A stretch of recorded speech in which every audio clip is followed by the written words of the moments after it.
Slam Sector contains levels of brain rot that may be harmful or traumatizing to some audiences. Viewer discretion is advised. Woo! Oh my god, I just sprayed beer everywhere again. What else is new? Ladies and gentlemen, welcome back to Slam Sector After Dark. This is episode 97. Can you believe we've done 97 of these goddamn things? Yeah, We're so close to 100. What are we going to do for our 100? I didn't realize we were so close. I thought we had a little bit more time. We're gonna announce our new podcast, 5x5. The 5x5 podcast, brand new podcast, never been done before. Coming to you from Slam Sector. Anytime anyone asks me if I'm busy, I always just call this Slam Pod. And I know it's not what this is called, but this is the Slam Pod. No, but it's It kind of fills the role of a podcast for us, I guess. Yeah. Which is fine. A vodcast? Because it's predominantly video podcast, yeah. A video podcast? A vodcast? Yeah. Yeah. Well, hey, do you guys like my new shirt? I do. It's kind of nice, good, my dude. It's a pretty good shirt. It's very comfy. Hey, shirt. You can get your own at slamsector.com. These space camo tees, got them in yesterday. They're so good. They're so good. Very excited to finally get. I'll probably get all my gear, my equipment on Monday, and I'm excited about it. Yeah. All of the merch that we got in looks so good. Amen. So if you guys want to get some Slam Sector merch, you go to slamsector.com to get your very own. And, if you don't want to give us any money, I get it. But you can still like and sub, and that helps us just as much, if not more. So it would be big appreciated if you would do that. But today we are going to be talking about not Community Hobby Showcase, despite what that says. We're going to be talking about... I wasn't going to say anything. Why not? You have to say something. Hey, Jordan, the bottom thingy is Pirates. It's correct. We're going to be talking about pirates. There's so many pirates today. Yarg. The Maelstrom Lair of the Tyrant books are coming out soon, and included with those are 6 brand new detachments for Eldar, CSM, Votann, and Orks, and these are some fucking bangers, y'all. But before we get into it, I do have a quick question for you. What's a pirate's favorite noble gas? Argon. Argon. What's a pirate's favorite letter? Q. No, C, you idiot. Damn it! The I wasn't even close. The C. The C. I thought it was going to be R again, but what do I know? No. That's why you set them up with the argon, and then when they're about to say R again, you punch them in the mouth and say, "No, you're a dummy." No, you're a dummy. It's the C. The C, you big idiot. Okay, well, that's all I had to contribute to this whole episode. I hope you're good to talk about everything else. Yeah. No, that was it. Elliot, that's not true because there is a Votann. There is a Votann. There is a Votann. Whether I have the audio or not, but he said he doesn't want to talk about it, so bye. Welcome back. Disappeared.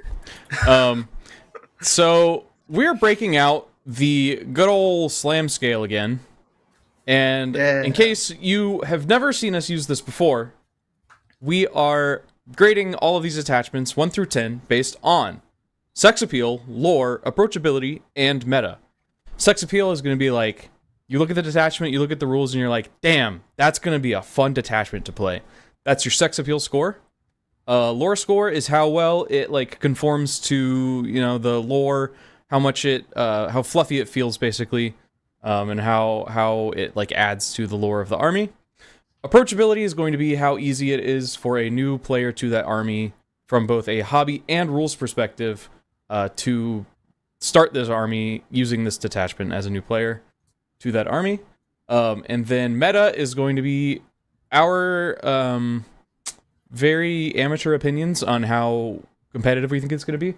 None of us are really very competitive players, but we're going to take our best guesses at how good we think it's going to be in the tournament scene.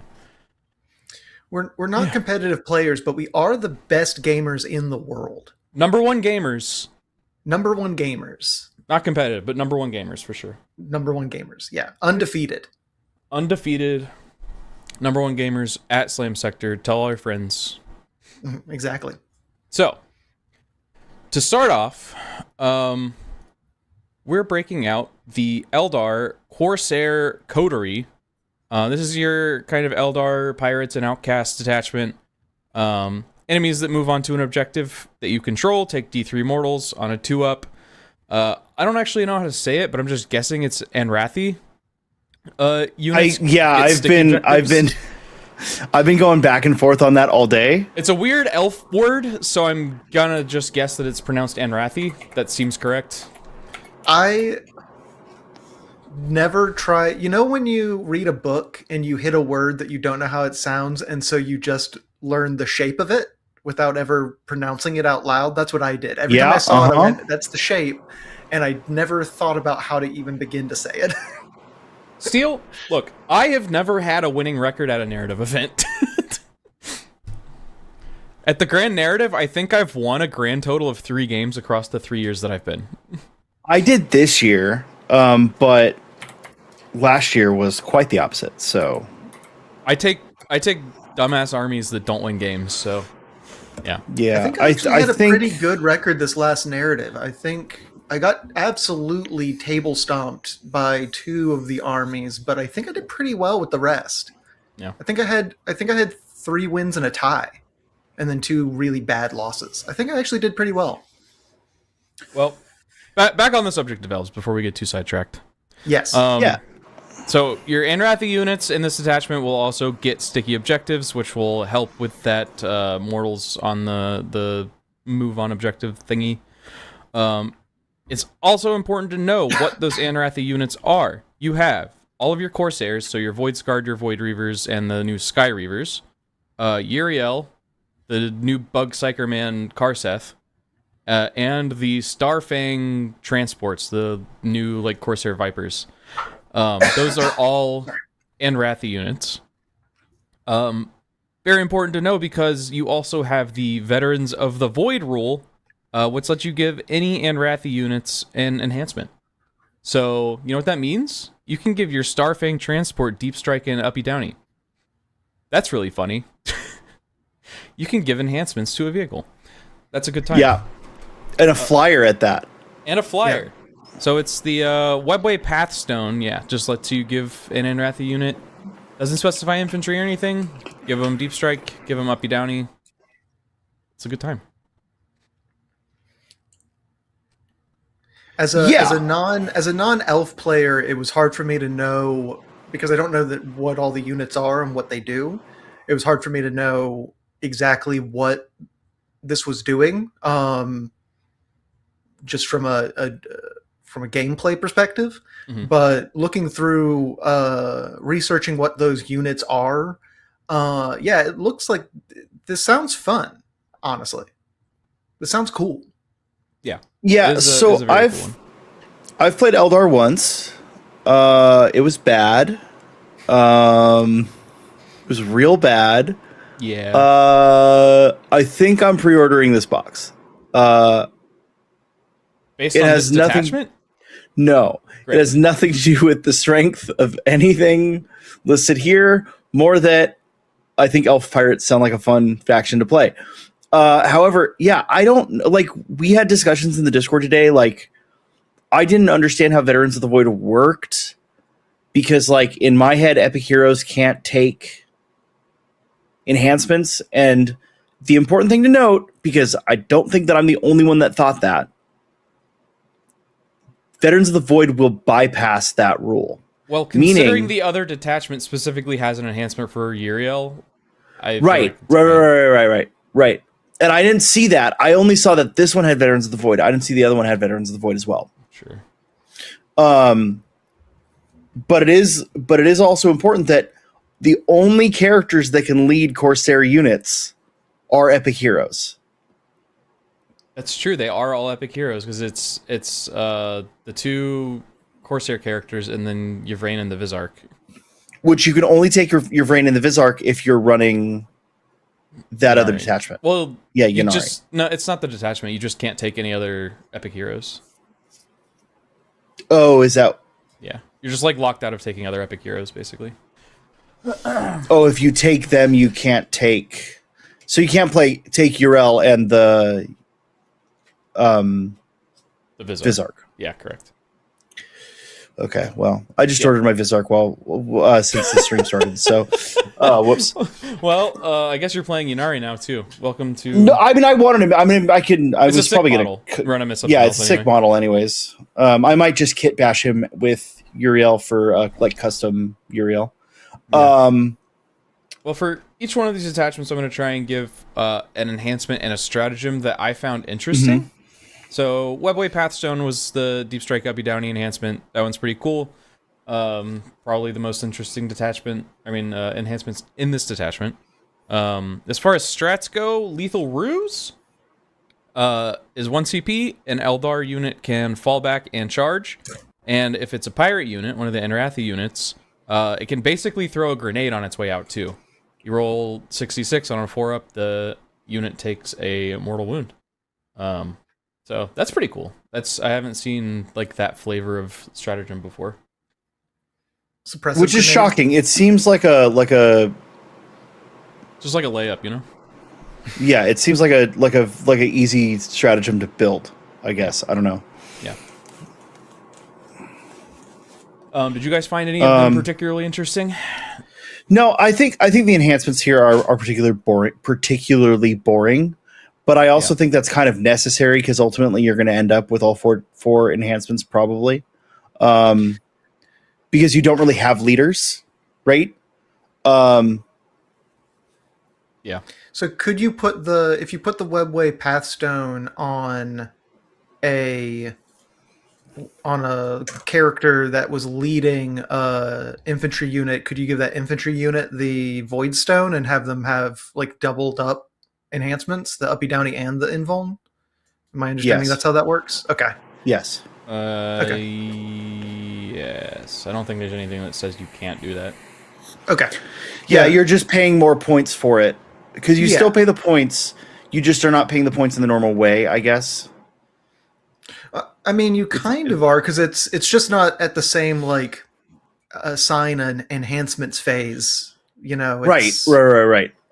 But you are paying them as if they were enhancements. It's just that they are like, as you're adding it to your army, you can add one of these on. Very, very strange kind of twist on the rules. That's a good point. You can there's still only a 3 enhancement limit. You can't take all 4. Okay, because that's the thing, right? Is Nope. There's nothing that says you get around All the right. limit for number of enhancements. there's nothing that says you. Yes, there is. Each time you add an Anrathi unit to your army.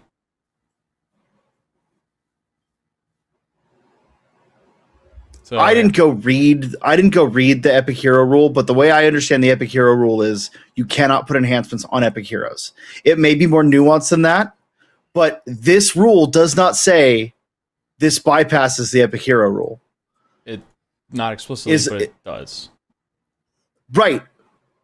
But so therefore the argument that this doesn't say you bypass the 3 limit, it doesn't say you bypass the other rule either, but you do.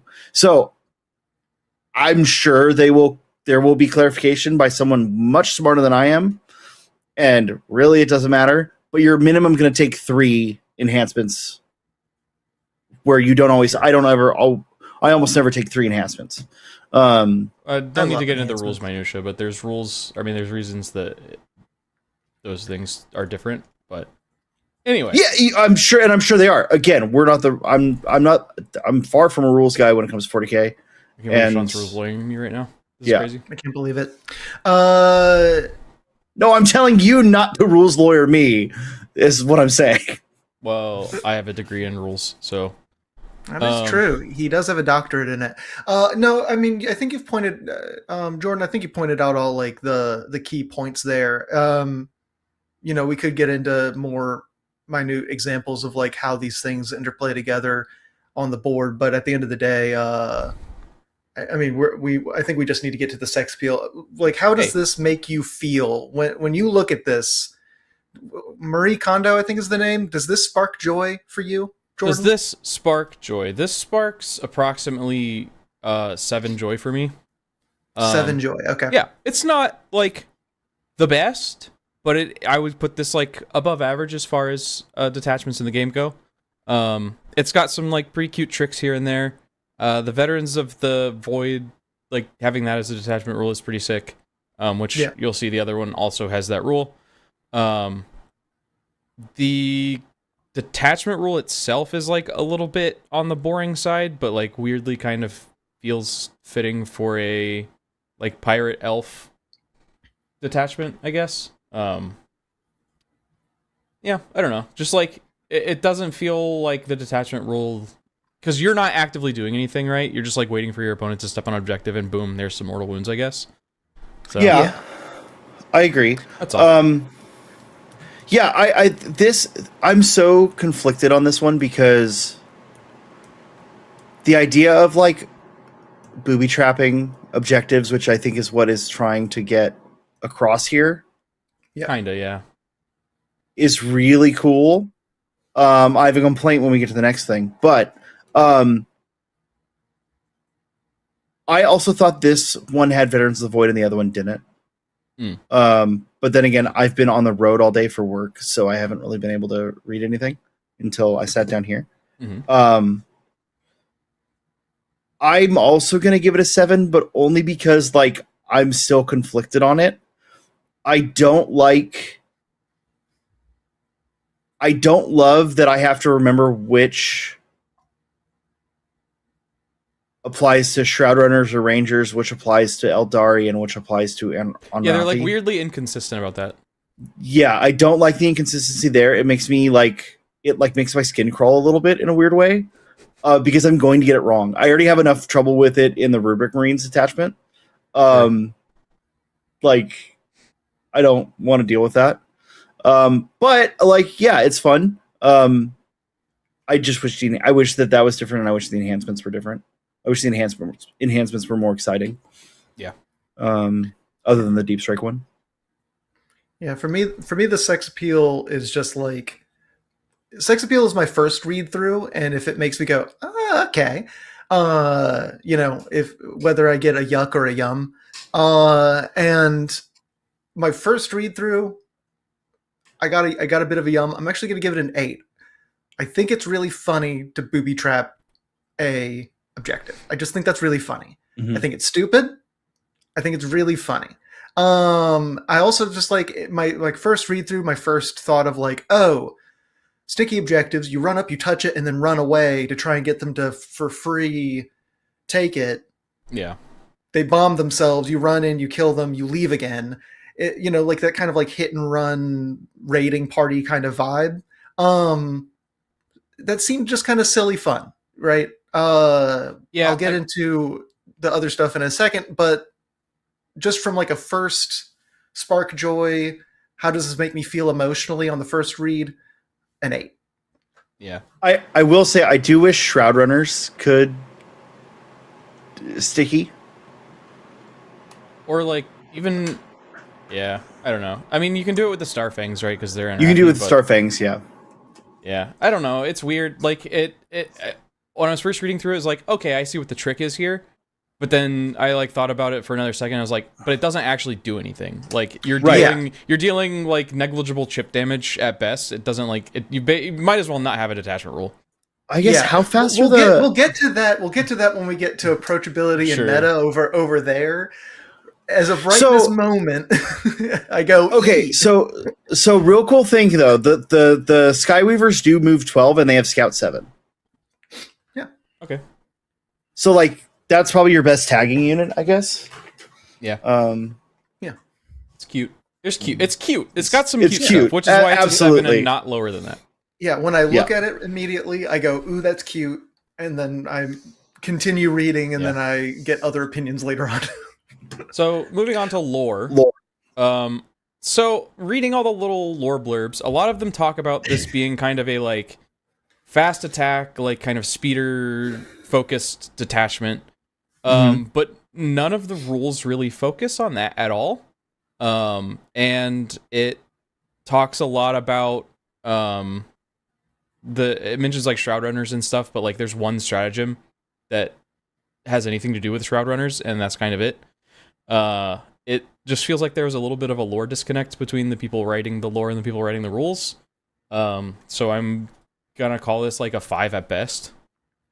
I think it's a little rough. They could have done a lot better. I'm gonna build on that too. The blurb for Relentless Raiders says that they will fight with shocking ferocity. Not even a booby trap. To protect it. Not a booby trap. Fight with shocking ferocity. So, like, I guess if it wasn't for the clear like angle of booby trapping with the Void Thieves rule, like it just that is a like lore like it's a lore imbalance to me. It's a big old lore L. However, I do think that it feels piratey, and I do think it feels like, yeah, I can agree with that. So I will give it a 6 based on that alone, because I do also think that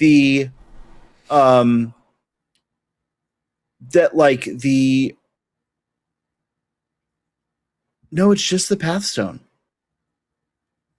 Yeah. I'll still give it. I'll still give it a 6. I don't know. I just I just wish that there was something else. I want to like here. it more, but I can't. There's nothing. Right. Elliot? 4. Ooh. Because like I was looking at it and I was like, okay, you're booby trapping and then running away. Like I was looking at it just from a mechanic standpoint. I was like, what does this want me to do from the detachment rule? What am I going to be doing? Wiggling around. Okay. And then like you said, you started reading the lore blurbs and really kind of paying attention. And, you know, right off the bat, the Relentless Raiders doesn't really make sense. Really, like Into the Breach giving you like that shoot and move. That's kind of fun, but it doesn't really. It tells me from Marie Kondo, you know, yuck yum sex appeal level, I want to touch bases and then run away and like that's it. And then the follow up to that is, oh wait, no, it doesn't. Wait, what? So what am I doing here? And so it just like I don't know. It felt like there was a disconnect. It didn't work for me.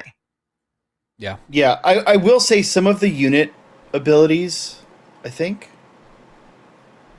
Is there a unit that lets you like? Oh yeah, the Skyweavers. The Skyweavers have raid and run. So when they end a fight phase, yeah. So the Skyweavers are the flying. They're like the flying guys. They have wings. Mm-hmm. When they end a fight phase, if they were eligible to fight and then end not in engagement range, they can move D3+3. And if they end in engagement range, they can fall back D3+3. So like that helps you with that sort of like in and out weaving. Like, so it does sort of fit the like lore and vibes of the unit in a cool way. But yeah, it's not great. That's it. Approachability, I put it at a 6. It's like got a decently well-rounded toolkit. It loses points for focusing too hard on Anrathi's stuff, which is like not super easy to paint or acquire. It'll probably become even harder to acquire when all of this stuff starts coming out. But as far as like Eldar detachments go, it's not terrible. It's fine. Because it still has like the Eldar army rule. Yeah, it still has stuff that like is just Eldar units, blah blah blah. Mm-hmm. So it's like it can still play with the other stuff, but you're better off playing other detachments if you want to do that. If you want to do, yeah, exactly. I give it a 4 on approachability because it is like an Anrathi detachment.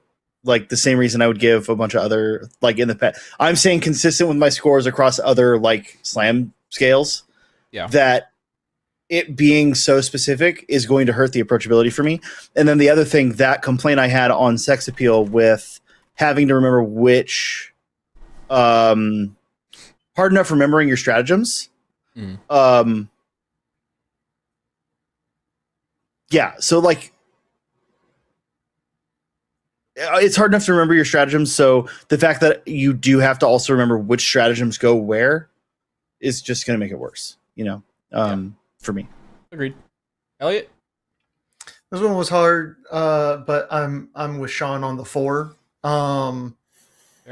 Just because it limits, and then at least for me not being super familiar with this army, looking at it truly from the outside, trying to figure out like, okay, so what army could I make? Like if I was looking at this, I was like, okay, I'm going to sit down and I'm going to make an army. Okay, so what units can I take? How is that actually going to fit together? How is that going to play? It as someone who doesn't play this army, looking at it, I went, what? And so just that level of approachability, I kind of bounced off of it, even as someone who's experienced with the game. Yeah. Yeah. Meta, Jordo. Meta. Where you? I think this is a 5. Okay. It, like, we kind of said it a bunch of times, but like the detachment doesn't do anything. Yeah. It doesn't like boost your data sheets. It doesn't have any like effect on the game that matters. It doesn't let you punch up. It doesn't really.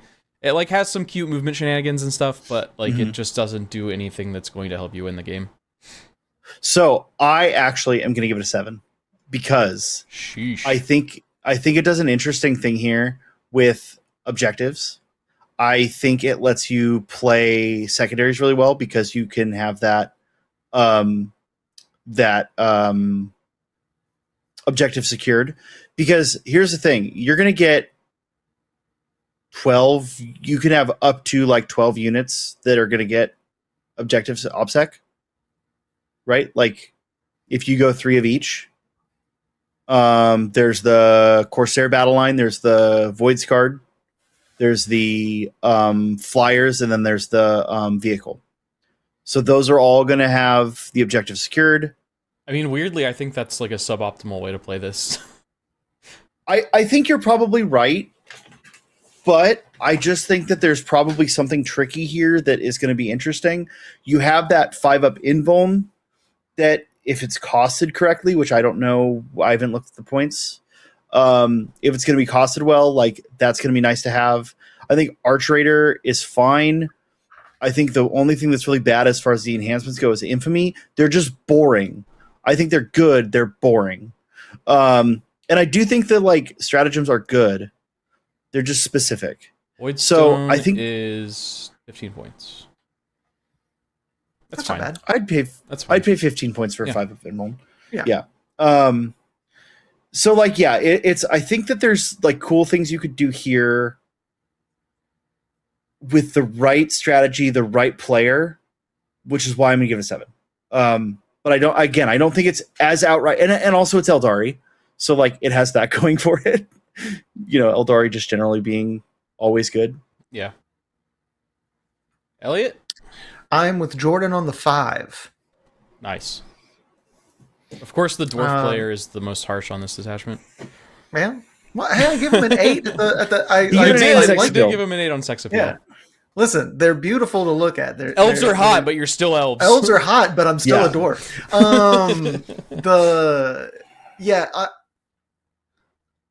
The detachment feels confused, and so it's hard for me to see a clear path to it being competitively strong. Sean, I think you do raise a good point with the like, it's not bad, it's just boring. Yeah. But it's at least for me, I'm looking at it and going like, okay, I can see it can do some things, but I don't know if those things are going to be winning the game. There's no like, and really plan. Neither do I. Yeah, neither do I. Right. That's why I'm like, that's why I'm just right in the middle. Like, I don't think it's weak. I don't think it's strong. I think it'll perform decently well. I think it'll be fine. And I guess I'm kind of banking on someone coming up with a plan for it.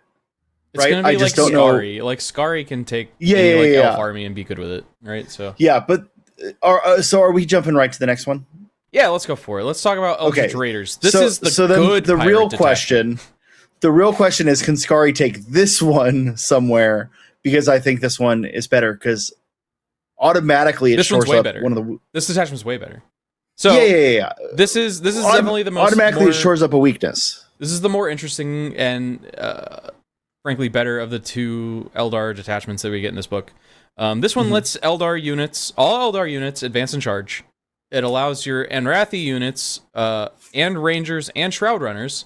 Finally, it includes all of them. Not confused anymore. Allows them to reroll their advance rolls. It's like just a cute little bonus you get for being pirates. It's not like hugely game changing, but it's just like a nice little bonus. So it still lets you play with all of your normal Eldar tools very nicely. And spoilers, I think that Wraiths are going to be pretty solid in this detachment. Advance and charge Wraith Blades. Love that. I got to figure out how to make a cool kit bashed pirate Wraith. Like this one, pirate. Just give him like a tricorn hat, you know? Well, I think that there's something, because a lot of the Corsair pirate and Inari stuff have the fur. I think putting fur on a fucking dripped out Wraith blade somehow might be a way to do it. This detachment to me kind of like fits the like piratical first strike like raiding party kind of vibe better than the other one. The villagers with their pitchforks moving hay and manure, and then all of a sudden the elves arrive. And they come sprinting in and set your house on fire. And it still has Veterans of the Void, so you still get the enhancement on any Anrathi unit. And this one does have one that specifies it goes to Prince Uriel only. Yeah. So when you spend it's not even a good enhancement. So I mean, I think it's okay if you have spare points for it. Sure, you're not going out of your way. If you have the spare points, I guess we could check the points on that one too. But when you spend a battle focus, you roll d6 on a 3-up. You get a battle focus. Pirate Prince is not listed on here. Am I just missing it? I don't even see this detachment listed in the points. Oh, how interesting. Oh, no, there it is. It's just backwards. 15 points. Yeah, if you have 15 points spare, pick it up. Okay. Sure. Yeah. And I think the enhancements off the bat are just better on this one too. I think the one that I'm taking, if I have 15 spare points, is probably exotic munitions. I think if you have like a bunch of, it's just like 15 points for anti-monster, anti-vehicle 5-up on your ranged weapons, which is like going to translate to some probably pretty valuable at some points in the game chip damage. Because like that's mostly going to apply to like your shuriken stuff, right? So it's not going to be a huge like swing in your punching up ability, but it's going to be like pretty solid to get that little chip damage on. Yeah, unless that enhancement is wildly expensive, that's going to be just pure value on your ability to punch up. 15 points. 15? Yeah. Then that's just pure value on your ability to punch up. A cheap unit being able to punch up and deal some solid damage, some potential damage to a tank, amazing, right? Like that, you love a good punch up. I also really like Lance. Lance also is just a fun punch up. Yeah. So which is on Alacritus Assault. Alacritus. Yeah, it's Alacrity being all agile. I don't think there's any of these that I'm going like out of my way specifically to like build around, but they're all like, if you got the points for them, sure, pick them up. Yeah, I think all three of them. Sorry, I think all three of them very much are like, if the points are there, it's good. But I don't think it changes the way you play the game in any way. Although I do think so. Just because we've pointed out the other three, I will mention the adrenal infusions, which gives you the fade back agile maneuver. Which is that what warlocks give guardians? Fade back is I don't know what warlocks give guardians. Which one's which? But fade back is when your unit gets shot, you can make a d6+1 move. Okay. Okay. That's pretty good. So that just like gives you a free bonus use of that agile maneuver. Mm-hmm. So it's pretty nice. Which is pretty fun. Can't complain. You got a favorite enhancement? I do. Stratagem. Yeah, that's what I meant. Do you have Sorry. a favorite enhancement, Elliot? Well, I mean, I also thought he was going to be talking about stratagem, so stratagem. I have a favorite. My favorite stratagem is no prey too big. Same, big same. 1 CP. It basically gives you. It's basically the opposite of the bodyguard rule. That's exactly how I was going to describe it. Yeah. Where if the incoming strength is higher than your unit's toughness is -1 to wound. This is the opposite. If your weapon strength is lower than the toughness of your target, you get +1 to wound. It's cute. It's also accepting challenge amount of the odds. Plus pray no pray too big is pray no big. Pray no big. Pray no big. Pray no big. Magic bullets. You have a cheap unit bombard a tank, and all of a sudden you just get pure value. That's like so good. I will say, out of all of the stratagems, this is probably the most useless. It's never getting you above a 4 up to wound, so like it doesn't really matter that much. Yeah, but punch up value. Sure, punch up ever so slightly, I guess. Yeah, well, so like Black Templars have a similar thing for one of their vows, and it's really good. For Templars, sure, you have a lot stronger, a lot more attacks, a lot more stick that on.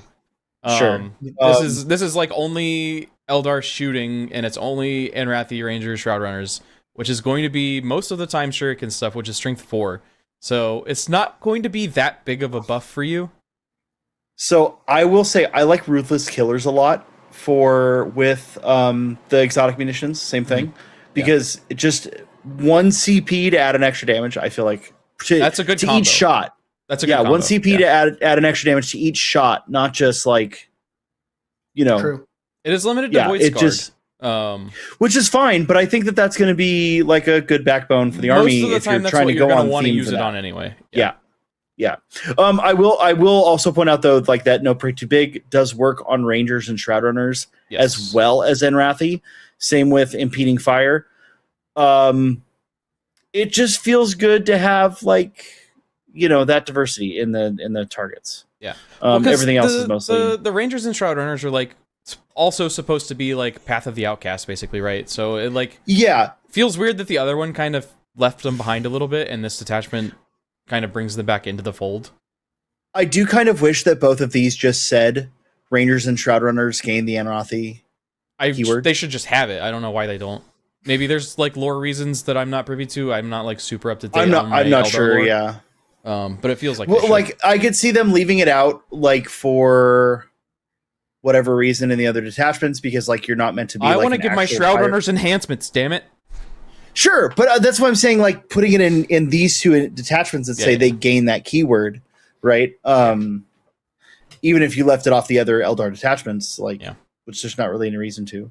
Well, getting into some numbers. On sex appeal, I'm giving this one an 8. I like this one on more than the other one for sure. Lets you hit shit fast and hard, which is really nice. That's kind of just like what this detachment's game plan is. Applying to all units also is pretty nice. So this is going to play well with. You're going to definitely want to take your Anrathi stuff, but you're also going to want to take some Aspect Warriors and probably some Wraiths with this detachment. So you're going to get a nice, cool mixed force that's still kind of on theme. I will. I'm also giving it an 8. It would have gotten a 10. But I have one complaint about the Anrathi overall. Actually, I got a bunch of complaints, but my one big complaint is I wanted to bring Harlequins which you can bring Harlequins, but I wanted to bring Harlequins and Incubi with this. Mm-hmm. With this stuff. And so the fact that I don't have a way to bring Drukhari, but there are Drukhari in the Corsair Void Scarred and the Corsair unit. Yeah. It just feels like a little bit of a flavor miss for me, but not a lore miss that I'm going to detract from the lore, but a flavor miss from the overall excitement for me. Sure. Yeah, that's fair. Yeah. 8. Wow, look at that. Advance and Charge. Advance and Charge is mean and fun. It's always mean and fun. It's never not been mean and fun. Why can't my Templars have more Advance and Charge? Yeah, it's not as goofy silly as the leaving mines everywhere you go, leaving little bombs and claymores as the other one, but it's more just directly gameplay fun. Mm-hmm. Yeah. So same amount of joy, but at different shades, different colors. Shades you know what I mean? Joy. Yeah. Different shades of joy. So an 8 as well.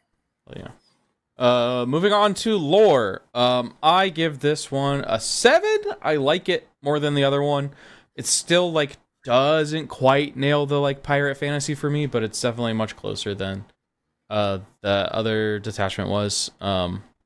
Yeah, I can't tell you specifically what's missing, but it like just doesn't quite hit the mark for me. Yeah, I'm gonna give it an 8 for the same reason that I gave an 8 on sex appeal, kind of. I think I sort of agree that it's like it feels like it's missing something. I couldn't tell you what it is, but overall, like this is what I will be playing. In fact, like you could probably expect to see this.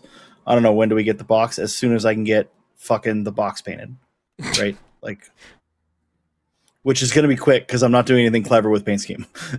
Beautiful. I also gave it an 8. Well, now I feel mean. More for my lacking of knowledge about Eldari lore, but as far as I understand them and how the pirates work from talking to Ryan and stuff, this seems right on the money. And or at least close enough to it, and the descriptions of what it's wanting to do in the blurbs actually seem to match what it's doing on the board. So everything seemed to line up pretty well. But I don't know enough to know how close it is. So I'm sure punishing it for my own lack of knowledge. So it's an 8. Cool. Hey Jordan. Hey. Bump mine to a 9, and I'm gonna tell you why. Okay, tell me why. I just got there's a lore win in here. Okay. Oh, is there? So this is good for wraiths. Yeah. Prince Urella's Iandon. Oh, I didn't know that. Okay. Yeah. Cool. That is that's a pretty big lore up. I'm gonna bump mine up to an 8 just for that. Okay. Cool. Yeah. Yeah. I'm gonna Prince leave Urella's. leave mine where it is because I have no idea what you're talking about. Iandon is a very like wraith lore focused craft world because a bunch of people died and became wraiths. Yeah, they've been almost entirely wiped out. So like, good for them. They get wraiths. Yeah, yes, good for them. Good for them because like it's the one that I like. Wraiths, they're Terminators and Dreadnoughts, right? But all my stuff's painted yellow, so it's like honorary Iandon. I mean, I just assumed like it was like Iandon-ish. I do have a lot of wraiths too. Anyway, moving on. We're getting stuck. We can't get stuck. Sorry. To approachability, I give this a 7. It's a bit more generalist friendly than the other detachment, but it still leans a lot on the pirate stuff. So like, if that's what you want, cool. But not everybody's gonna want that. So like, from a hobby perspective, it's not going to probably be a good starting point. Yeah, I would give it. I want to give it a 6.5, but we don't do half scores, so I'm gonna give it a 7. Because it still has the problem of me not liking specific like stuff for approachability, but you get a lot more leeway here on what you bring. Yeah. So I'm okay with it. Cool. 6. Whoa. For basically all the same reasons. The advance in charge works on everybody, so you get a little bit of leeway on just the general detachment rule to begin with. Everything else does want you to be a pirate, but it's because it's a little bit more consistent and clear as to what it's trying to do, and the abilities actually like aren't so weirdly selective as the other one on which units they affect. It's a little bit easier to look at and go, okay, so this is what I'm trying to do, and this is how I can do it.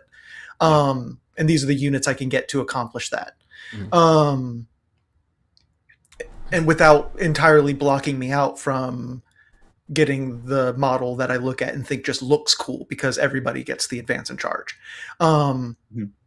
So 6. Cool. On meta, I'm going to go ahead and give this one an 8. I think this is a very solid attachment. It gives you a lot of tools to do the two things that you really want to be able to do in a game of Warhammer 40,000, which is be mobile and punch up. You want to be able to trade up effectively. And I think that this attachment gives you all of the tools that you need to do that. So it'll be quite good. I don't think it's probably like the best detachment in the game, but it is probably in the running for like top 3, maybe top 2 Eldar detachments. So, yeah. Yeah, I have to. I have to give this a 9 only because I gave the last one a 7, which was probably a mistake. But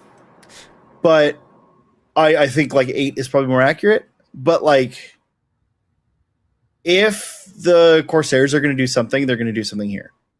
Is how I feel about it. Yes, I agree. Yeah.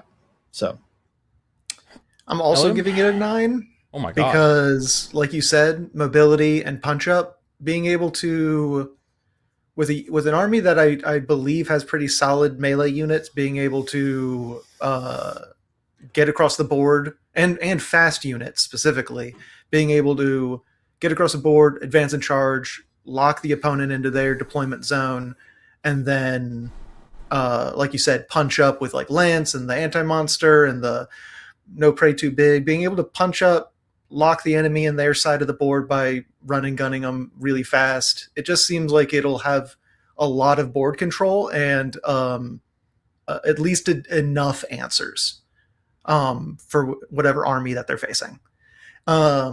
So I think it'll be really good. Also, advance and charge. I've been on the receiving end of Matt's grand cheating advance and charge. Advance and charge is scary. Yes, advance and charge is scary. I got so there's some trauma there for me, so I'm going to give it a 9. I got another weird combo for you. So you take Uriel with adrenal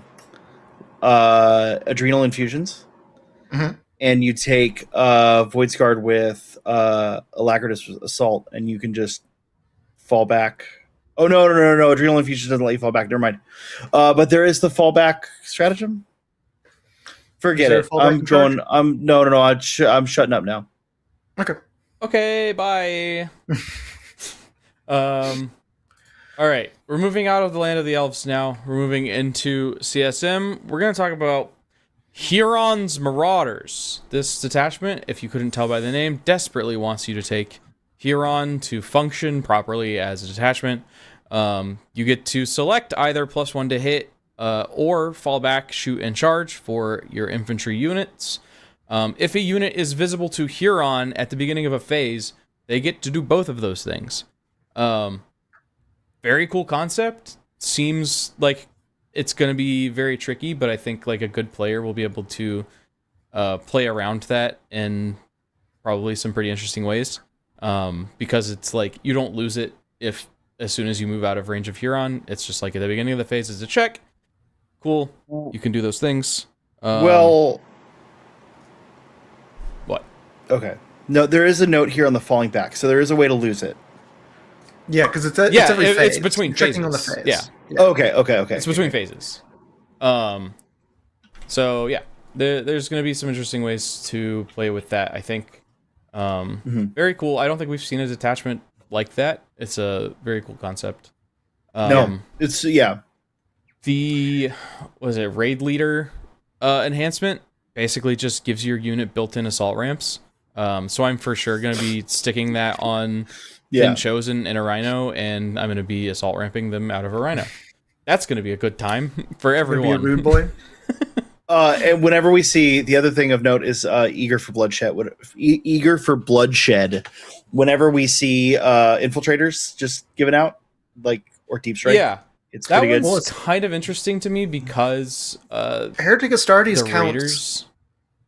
Terminators, right? Yes. Yeah, So you could just it counts like fucking rubrics. Yeah. So then you just drop that down and go like, and now I just own the middle. Like, is super rude. Yeah, I think like Terminators are probably not as the best target for this because you lose like their deep strike, which is half the reason you take Terminators. True. But... I was just thinking of something. You put it. I don't know CSM's lineup well enough to know what this would be best on, but put it on a unit that's really sticky. So that this can be put on, and then the whole reason that this enhancement exists is because the Raiders are coming out, which is the new Red Corsairs unit. You put this on a Chaos Lord, and now that Chaos Lord can go on that unit without losing infiltrators. Oh, you're so smart. That's the whole reason that enhancement exists. You're smarter than me. You're not putting that on. Well, no, any he knows what the Raider.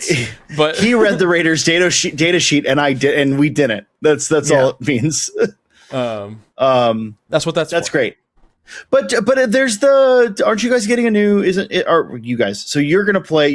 By the way, for those that don't know, Jordan will be converting an army to There's my Red Corsairs because he's not allowed to build a new army, so he's converting one to this. Iron Rage points out that you could also infiltrate a Demon Prince or a Disco Orange. Iron Orange, yes. I read Iron Rage, which is also good. Iron Orange is really good too, though. On a Demon Prince is funny. I like that. Yeah, that's funny. Yeah. I don't hate it on Disco Lord, but don't you want to keep him by vehicles? Does he care about being by vehicles? No, not really. No, okay. They changed the data sheet. He doesn't. He wants to be like close to enemy vehicles. He doesn't really care about being near friendly vehicles. If I'm remembering correctly, which maybe that helps him get closer to enemy vehicles. So yeah, for sure. It's cool. I dig it. I don't have my glasses on, chat, so I apologize. This detachment has maybe my favorite stratagem out of this entire lot of detachments. Hardened Killers, 1 CP. In your command phase, you give a damned unit +1 ballistic skill, or +1 attacks on rapid fire weapons, or +1 to save. If you play guard, all of those things might sound very familiar to you, because those are guard orders. So this stratagem is basically specifically to give orders to your traitor guard units. It's damned or traitor guard and cultists, right? Yes. Okay, that's funny. That's good. Love that so much. And it makes the traitor guard like an actual good unit. Okay, fun.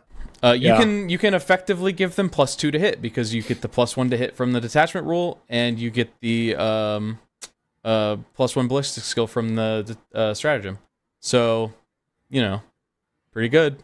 You can have your traitor guardsmen hitting on 2s. Don't hate that.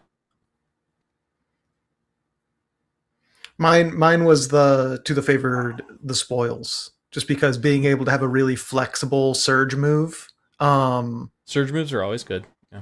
Surge moves are good, and having a really flexible surge move that you can pull out and get people into melee range when, if your opponent... It's one of those things that forces your opponent to play around it to a certain extent. Like, they can't soften up a close Astartes unit, because then they'd have to worry about, are they going to come in and tag me? So then you have to say, you can't shoot them, and then you have to save up and try and move into only fight them in melee. It's one of those things where you have to it forces your opponent to keep that on their mind. So this one has a pretty big plus and a pretty big minus to me. Okay. Pretty big minus is that it's only a D6 surge move, which is pretty unfortunate. Yeah. You could go 1 inch. The pretty big plus is that normally the surge moves require you to lose a model. This only requires you to lose a wound. Yeah. So you can have Terminators, and your Terminator takes 1 wound, and they're surge moving. So all of these stratagems are different, are decent. That is how stratagems work. Yeah. Yeah, they're all different. Well, but they are also different than most stratagems we see, because they're very unique. Aside from at the Tyrant's command, which is you can shoot and declare a charge in a turn when you advance. We've seen that before. It's great. But encircling surge, ironically not giving you a surge move, lets you put a unit in strategic reserves, but it doesn't give them deep strike or anything. It's specifically leaving the side edge of the battlefield. That's such a fun little stratagem that is so specific and so flavorful. Well, so the but flavor not text necessarily is amazing. As the fighting continues, these warriors slip away, moving to outflank and surround the embattled foe. Yeah. Previously, that rule was called outflank, so they know what they're doing. Well, so I also want to I wanted to shout out the surge move one here, because it says you can make a surge move to do so blank, which is like Magic the Gathering fucking rules writing, because surge move is not a rule in the rule book, right? Like they have to like write. They say you can do this rule, and here's the rule. Yeah, and here's the rule, but it's different. It's slightly different, like than the other two surge moves that we like. There's a bunch of surge moves now, and they're all like very slightly different from each other. Well, because I think the Berserkers and Crusaders, it's the same. Berserkers is now D6+2. So is Crusaders. Okay. Yeah. So I don't know, just kind of cool. Yeah. They're like all like ever so slightly different. But before we get too lost in the weeds, let's talk about numbers, shall we? Yes. So my biases are probably going to show a little bit here. But I love so many things about this detachment. I'm giving this one an 9 on sex appeal. It has so many fun rules, and I kind of like need to play this ASAP. I'm like, it's one of those that like really wants you to take a name, like a very specific named character for the detachment to like function properly. And normally I hate that, but probably recency bias because of all of the like Red Corsair shit I've been reading and like the novels about Huron and stuff. I don't care. It seems really fucking cool. For that exact reason, it only is going to get a 7, but that's higher than I've rated most of these attachments, because damn, does this look fun. I just like the other one better. Okay. Oh, the other. Yeah, there's CSM. Okay. I'm giving this a 10. Holy! This made me want. Reading through it the first time, the yum yuck meter went straight to yum. It made me want to play. We're not doing the slam scale anymore. We're doing the yum yuck meter. No, just for sex appeal. The number that I get for sex appeal is rated based on my yum yuck meter. And my yum meter went off the charts. It made me want to play CSM. I looked at this and went like, I really want to make we got CSM meters art. inside our meters, baby. Hell yeah. Yeah. Numbers inside of numbers, meters inside of meters. And like Steel ordered this army? How? It's not even out for pre-order yet. What the fuck, Steel? What's going on, man? I'm sad. Cadian privilege. I like this. Cadian privilege. I already was really interested in the Titus Huron like double unit monster mash whatever, making like super blobs. The fact that Huron can be relatively safe in a super monster mash blob, so thus visible to a lot of your army. It like, here's my centerpiece model. Here's my cool dude. So here's what you do. You stick Huron can lead Terminators. So you stick him with Terminators and you just deep strike him wherever the fuck you need him to look at somebody. Am I misunderstanding that he can, like Titus, be with the Masters of Maelstrom and the Terminators? No, he can. Yeah. Oh, I don't know if the Masters of the Maelstrom can. I'm not 100% sure about that. I have to look. Because I don't know if they can lead Terminators. Oh, so then it would be Chosen Legionaries or Red Corsair Raiders? Yeah, I believe so. Oh, okay, that's how that works. Got it. Then slight misunderstanding on how that worked, but still, big blob, easily seen. Your big centerpiece getting to safely be the centerpiece, and everybody looking at him. Fun, cool, sex appeal, fun and cool 10. and rad. Hell yeah. Moving on to lore. This shit fucks. That's a 10, baby. This like absolutely nails every single little bit of like Red Corsair's lore that I have been reading recently. Everyone is like desperate to gain Huron's favor and stuff because he's like this big scary mob boss basically. You're even letting the like little bits of the rabble get in on the fun with the Traitor Guard stratagem. It leans a lot on like quick surgical strikes and like underhanded ploys and stuff, and it's so good. It's so good. This is a 100% flavor win, boys. Sean? Yeah. Listen, I don't know Red Corsairs as well as you do. I'm gonna give it a 9. What are we doing here? Again, only because the other one tickles my lore pickle better. You can rate two things the same thing. You can. I get it, but like, what excites me about the Red Corsairs is we'll get to that in a minute. Yeah. We'll get to that in a minute. I was going to give it a 9 based off of just the lore blurbs and what it does and from what very little I know, but based off of Jordan giving it a 10, I'm going to give it a 10. Let's go. Jordan knows if Jordan thinks it's a 10 and I was going to give it a 9, that's enough for me to bump it to a 10. I've been like balls deep in Red Corsairs lore. I will say I was going to give it an 8 until Jordan pointed out the Hardened Killers thing. So it's so good. It's so good.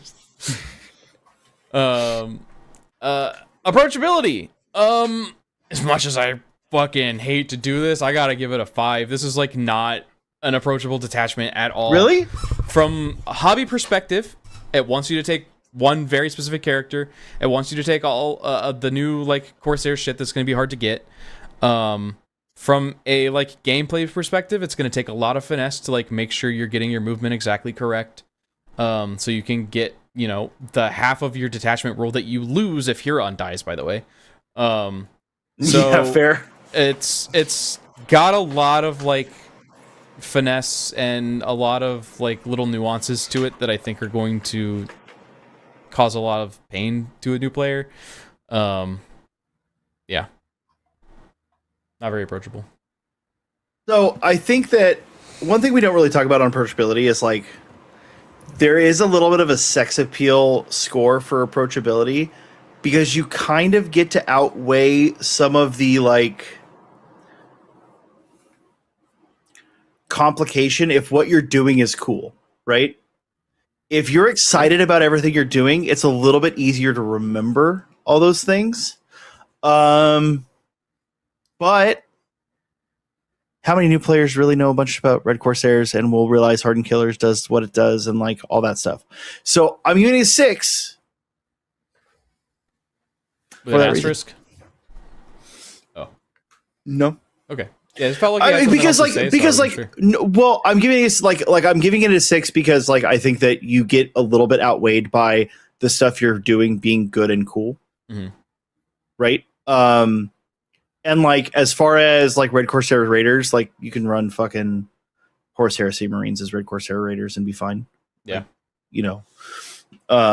Accessibility wise, like I feel like Red Corsair Raiders is the most accessible like unit in the game. I'm gonna buy fucking 2 boxes of that at least, and I don't play CSM. Well, then you're a maniac. Elliot? 6. Okay. It's clear what it wants to do, but there's specific models you want. It doesn't support, you know, the other facets of the CSM army of demon engines and vehicles and things. Like this is an infantry army. So it does limit you in what you're wanting to do. And as you said, if Huron dies, then it does shut off at least part of things. But the things that boost it up are the fact that it is clear as to what its intention is. Like it's not like you're getting confused as to what you're trying to build or why. Mm-hmm. And nothing in it is too like, it doesn't confuse me when I read it, you know? Sure. Yeah. Meta. I'm going to give this one an 8.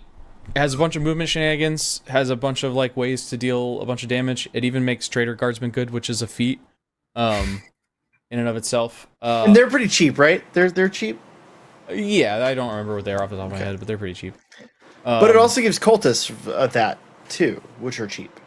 Yes, and cultists you're probably more likely to take because they get stick objectives, but they don't have as much in the way of like firepower, so they're just melee, aren't they? Yeah. So I think that this is the second best detachment in this book.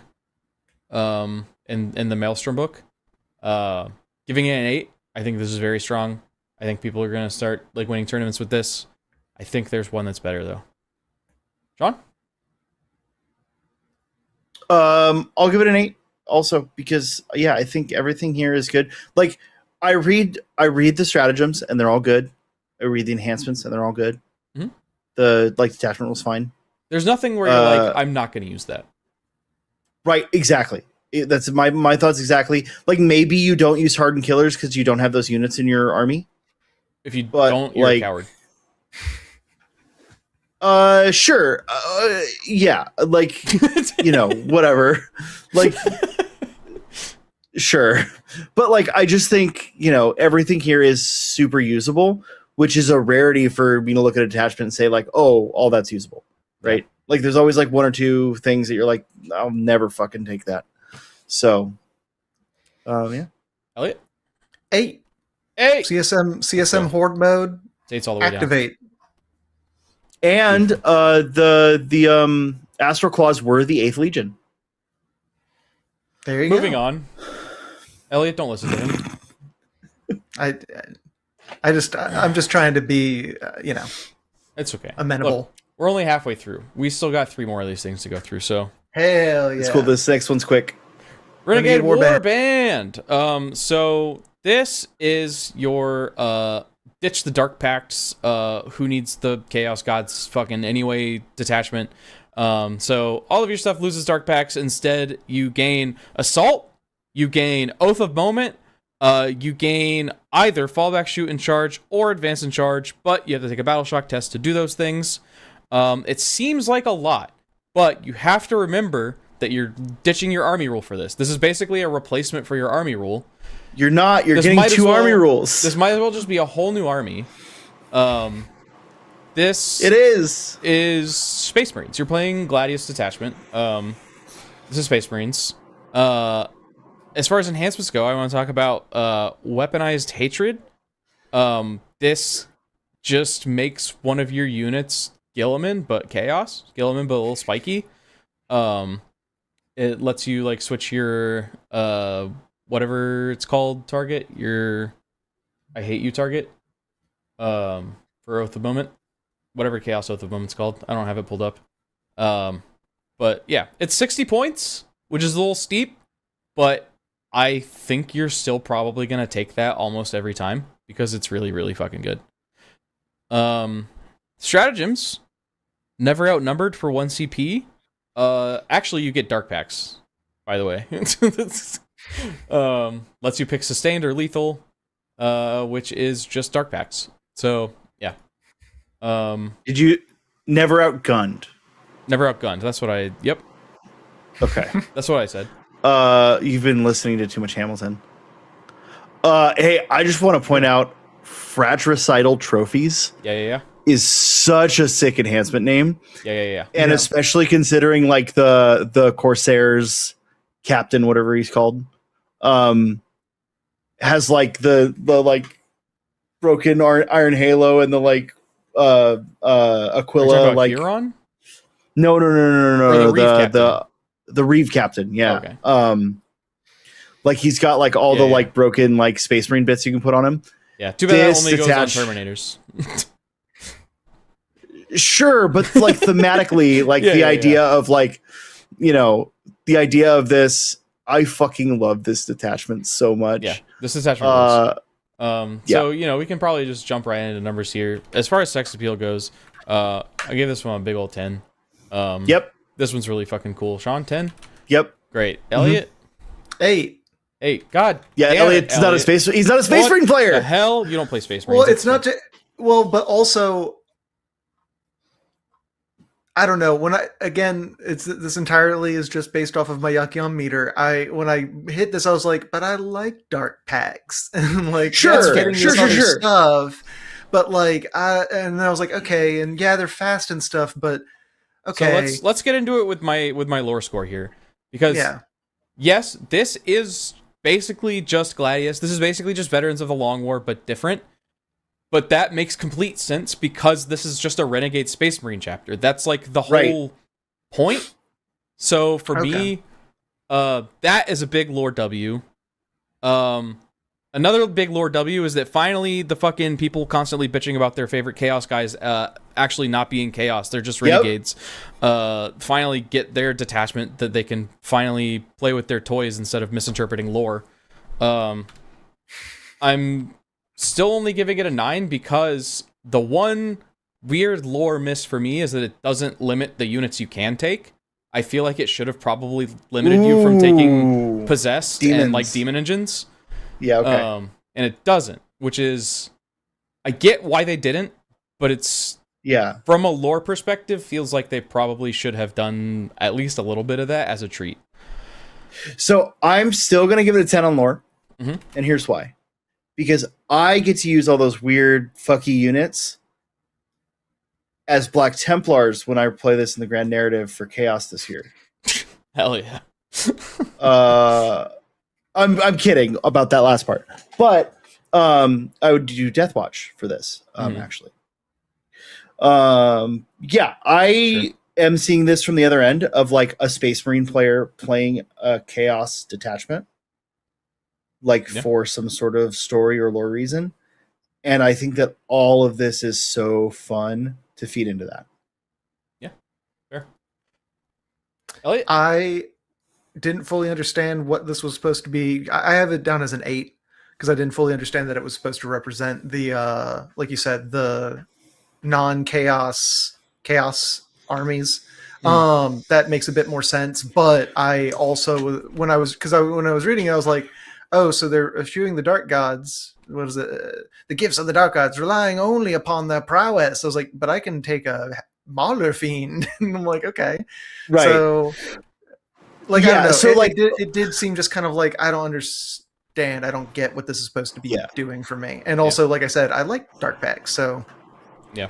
And for me, from like a kit bashing or army building perspective, or like playing this in a weird way, like the Forge Fiend, like my Redemptor Dreadnought's just a Forge Fiend, right? Like that's the way I see it. Wrong it's base. like I'm glad they left. Mouth. Is it? Well, it's close though.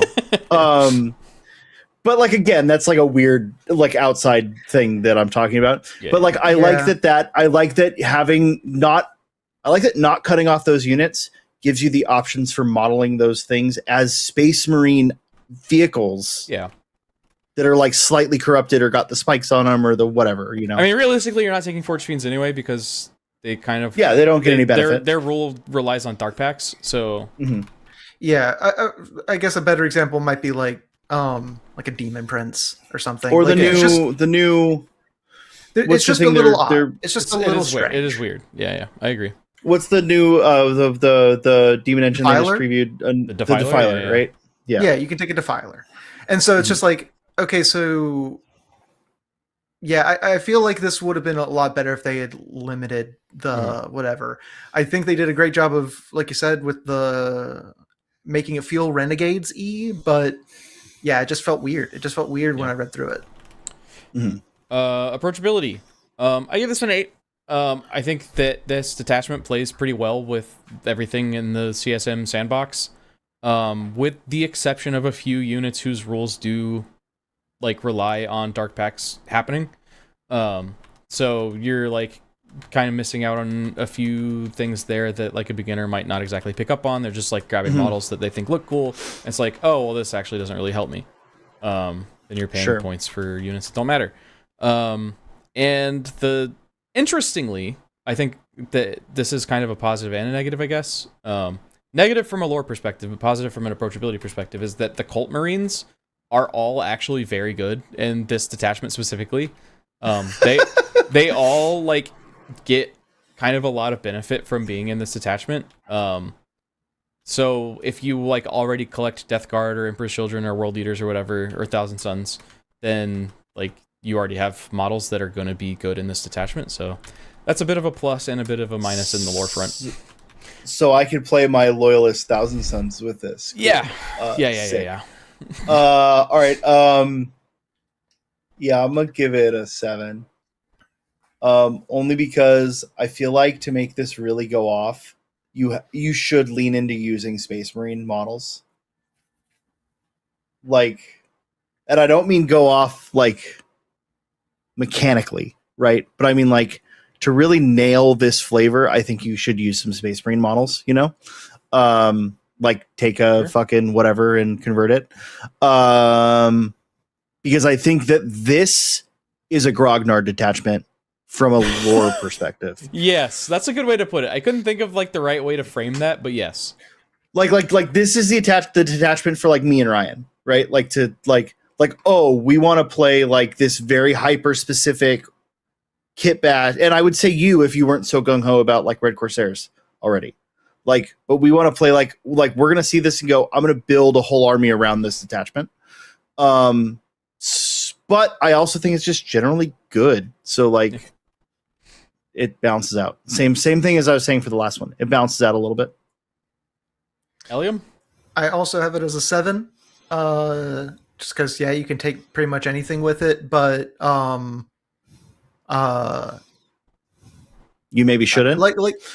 Well, no, but like you said, Sean, it being kind of grognard, where like, so if you want to have a renegade army, then you wouldn't take a bunch of the stuff and maybe not even use like a lot of the bits that come on models, because they're covered in chaos iconography, and if they're not, but you're not wanting them to be chaos, you want them to just be a bunch of dudes. So are you going to be buying kits for what? Like it just has that kind of weird. Yeah. I think, like you said, it is a little bit more of a, yes, you can just get into it. And yes, it is clear. I mean, it's using Space Marine rules. They're easy to understand. It's, it is straightforward. You can use a wide variety of units. It doesn't block anything out. So it's not unapproachable. But if you really want to sink your teeth into it, it definitely feels more like someone who's already been in the hobby, kind of a detachment. It is almost just like a separate army from CSM to some extent. Yeah. And so that makes it a little that deducts a few points.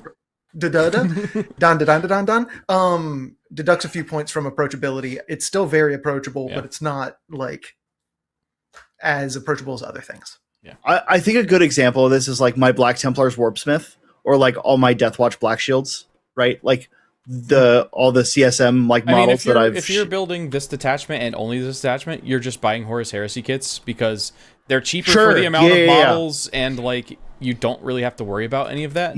So, you're totally right. You're totally right. So that's like a plus and a minus again, like in the same coin.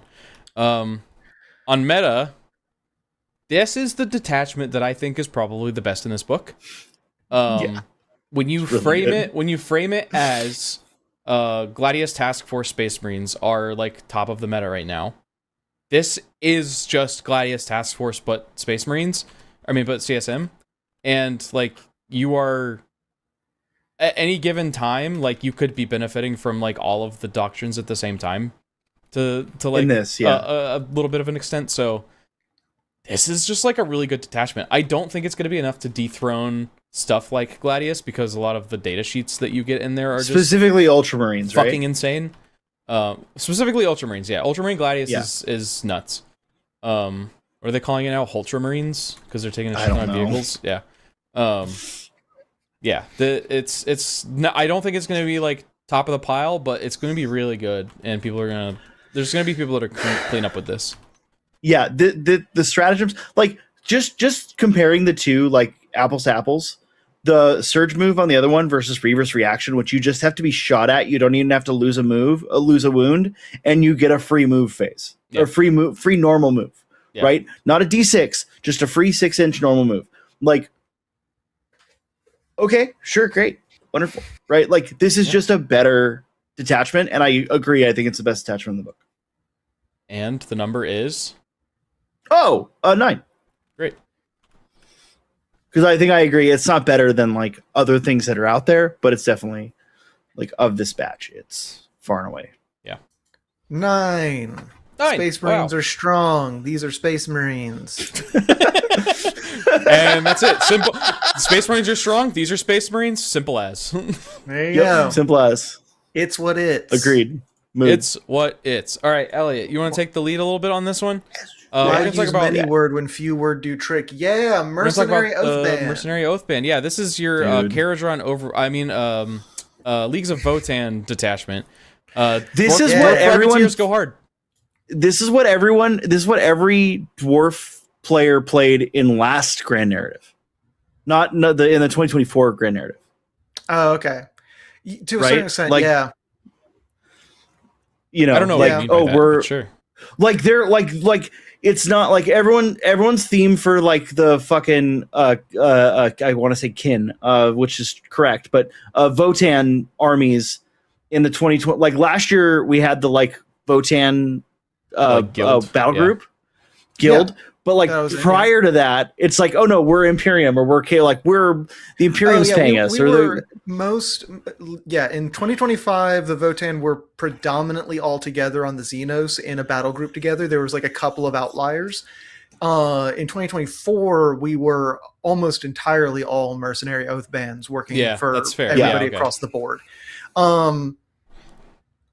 Another fun thing about this is that it's just very dwarfy in the like, I'm gonna get that money and then I'm gonna keep getting that money. So real quick, talk about rules. Yes. This basically just lets you flip between hostile acquisition and fortified takeover at will for just like 3 yield points. Yeah. Which is like a pretty. I think it's like a very fun way to kind of show off that kind of like trade, barter, information, goods, resources kind of. For those who don't know, normally by holding objective markers, you get, or in some other mechanics, you get yield points. When you have more than 7 at the beginning of your command phase, you go from your hostile acquisition to fortify takeover, where you get more defensive. And this one, at I believe it's at the beginning of any at the end of any command phase, you can just spend 3 to toggle in between the two. So instead of having to constantly like keep an eye on your yield points and like try and balance how many you're earning versus how many you're spending, it's just earn as many as you can, because you can always just flop around whenever you need it. It's just like, I'm going to give you $20 to fuck off. Yes. The enhancement that I think is kind of a always take is for the Memnir strategist, the metaphysical brokerage. Very good. At the end of your turn, if the bearer is on the field and you gained fewer than 3 yield points, you gain an amount of yield points equal to the difference. So just flat, you getting a minimum of 3 yield points every turn. Yeah. Which means you can always trigger your... Yes, which is huge, which means that you can, on turn 2, go to Fortify Takeover, which normally that's a turn 3 minimum thing. I feel like that's just kind of like an auto take. Really good. So one thing I will say I love about the like fluff of this detachment is that this is like, I think like the first time that I've seen where it actually like gives like a real feel to yield points, as in like yield points aren't just like this ethereal currency. Yield points are like data, resources, weapons, like all of this shit that you're like accumulating over the course of this battle, and you can use that in different ways to do different things. And every enhancement either spends or gains yield points. Yeah. Like this, like a lot of them, especially one of them's like, literally called Asset Manipulator. A lot of stratagems and enhancements manipulate yield points. This one leans the most heavily into it. As far as stratagems go, there's a lot of good ones. Personally, the one that I like is New Horizons, because it's goofy. So New Horizons is at the end of your opponent's fight phase, 1 infantry unit from your army that's not within engagement range of one or more enemy units can embark onto a transport that's within 6 inches. So it's a good one. You move up, you shoot, you hold out, you wait. Don't get charged. Hopefully don't get charged. If you screen well, everything's good. End of your opponent's fight phase, you scoop them back up so you're ready to move them and jump out and shoot again the next round. Beautiful, and you love to see. I would also like to bring attention to Auxiliary Contract. This one was my favorite. Because that was contested. It just like gives a unit in shooter fight, infantry or mounted, gives them precision, and like the idea of you're showing up to do this job, but like you're also bounty hunting this one character at the same time. Like you're working multiple contracts. Yeah, that shit's so good. I love that. It was really a toss-up between Auxiliary Contract and New Horizons for me, as to which one was going to be my favorite. I do love Contract. I've got another one that I want to point out just because of how wordy the target is. So mobile exploitation targets one Hernkin unit for your army that is not in engagement range of one or more enemy units. Or you could spend 2 yield points and target a Hernkin unit that are not 2 Hernkin units. Wait, 2 Hernkin units. Okay, yeah. Like I just like that you're like the spending of yield points in the targeting like fucking phrasing of it. That's pretty common for the if you read through the Votann. Oh, is it okay? Stuff. I mean, I was here. Common. I was on the thing. I just don't pay attention to the Votann stuff. There's one stratagem for a different detachment where you can spend like 1 or 2 yield points, and for every one you spend, you increase AP by that amount. Yeah. Cool. So there's some really fun. Well, yeah, but that's in the rules text. That's not in the targeting. True. Yeah, that's what I'm saying. I know that they show up in the rules text, but like the targeting like aspect of it, I don't know that it often shows up, right? It can. I can't remember a specific example, but I believe I've seen it before. Especially in like the Hernkin specific one, I think it does something very similar to the mobile exploitation. Yeah. But but do y'all want to get into the numbers? Hey, let's talk about some numbers. Yeah. Jordan. So I'll kick us off with a sex appeal here. I'm gonna give this one like a nice solid 8. It's not like my favorite thing in the world. I'm not a player that's like big on having to manage these kinds of like resources in the middle of the game, so like that's very much just a personal preference thing. But like everything else about this detachment is really, really cool. It's got some pretty big lore wins, some pretty big just like interesting rule wins. So yeah, 8. Sean. 10. Holy shit. Elliot, 10? I was going to give it a 9 because it's entirely just based off of gut feeling. Vibes. Yeah. It's just based off of vibes. Honestly, the reason I'm giving it a 9 is because I don't have to stress so much about my yield points. That's fair. In the other, normally you're having to ride this razor's edge around the number 7, just desperately trying to make sure you have what you need and you earn what you need so that you can go into the correct phase at the correct time when you need that extra advantage on movement, when you need that extra survivability. This one, don't worry about it. Just get as much money as you can and then throw that money at your problems until they go away. Beautiful. Yeah. I do think it's possible to like be over dependent on this in this detachment because the enhancements spend them. So if you're not careful, I do think you can like still be starved for them. But I agree. This is, instead of it being, I need to, like, the Memnir strategist has a thing where at the beginning of your turn, you can reduce or increase the amount of yield points you have. So you're constantly like, oh, should I gain in this one? You could just increase. In this one, you can just increase. You rake in money and then you throw that money at your problems. Yeah. So it's a 9 for me. Yeah, I gave a 10 with no comment, but like kind of the same idea. Like this actually plays with yield points without like making me feel like I'm gonna, and I don't play Votann. But this like kind of incentivizes me to want to, because I do like that little mini game, and I especially like that this sort of puts it at easy mode. I also just love, I'll just give this out of order here. I'll give my lore score is also going to be a 10. What the fuck, Sean? Well, I'll just do mine. I'll just do mine at the same time. Is also a 10. Okay, cool. Mine is also a 10. And now we can talk about lore. This is great. Yeah. This is so good. I demand to see a like pirate/privateer themed like kit bashed army right now. Yeah. Well, even like I just feel like this is what people want out of Votann to an extent, right?